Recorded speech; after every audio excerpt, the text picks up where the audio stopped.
Hi. Have you ever tried the perfect I statement, I feel statement, and had it blow up in your face anyway? You did the thing, you used the language, you said, I feel unheard when this happens, instead of, you never listen to me.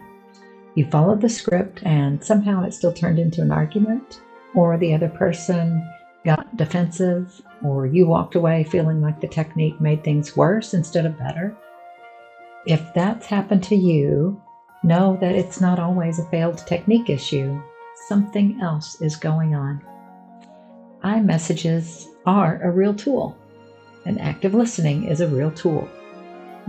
These are communication frameworks that therapists and coaches and relationship books talk about, and they work under the right conditions. The condition they require is that you're grounded when you use them. Here's what happens when you're trying to communicate from an ungrounded place. When you're activated, when anyone is activated, the nervous system is running hot.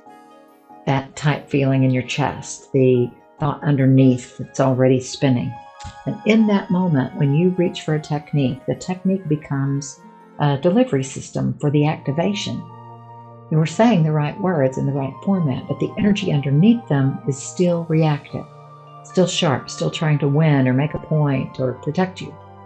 And the other person on the other end feels that.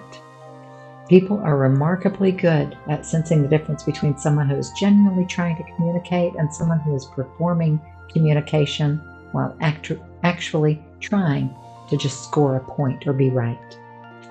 An iMessage from a regulated nervous system lands as honesty, as care. An iMessage from an activated nervous system can land as a kind of a polite weapon. Same words, completely different experience. So I've watched this happen so many times in my career. Someone comes in having done all the right things technically. They didn't raise their voice. They used first-person language. They didn't call names.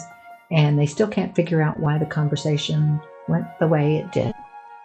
And when we slow it down together, what comes out is that they were furious before they even opened their mouth. They already decided what the other person meant. They already had a verdict. And the iMessage was just a more socially acceptable way of delivering all that reactivity. That's not communication. That's reactivity, just dressed up really nicely. The shift I want to offer is this. The work doesn't start when you open your mouth. It starts in the moments before.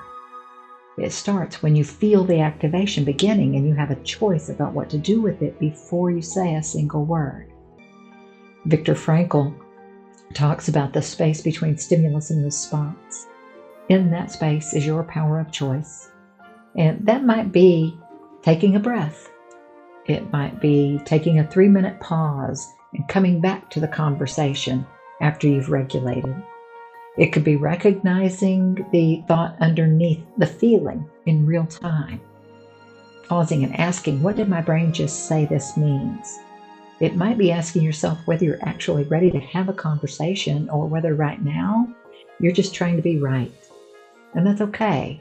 None of this is an extremely complicated process, and it doesn't require you to have perfect language or years of practice. All it requires is a commitment to the pause, whatever that pause looks like for you. Most people skip the pause because the activation feels urgent and the urge to respond feels immediate. The pause is the technique. Everything else is secondary. When you're grounded, when you've taken that breath, when you've noticed what your brain made X, Y, or Z mean, when you've chosen to be in a conversation instead of a confrontation, then the iMessage works. The active listening works. Then all the tools work. Because the ground they're standing on is solid. Without that ground, the best communication framework in the world is just a more sophisticated way to argue. I'll be going deeper into this on Sunday in the live session. I think I've mentioned we're doing a live every Sunday in the community. This will be on May 10th. Hope to see you there. this is all for today. I think there's one or two more communication videos I'm going to do, but until next time, I love you, take care of yourself, and I'm sending you peace and light.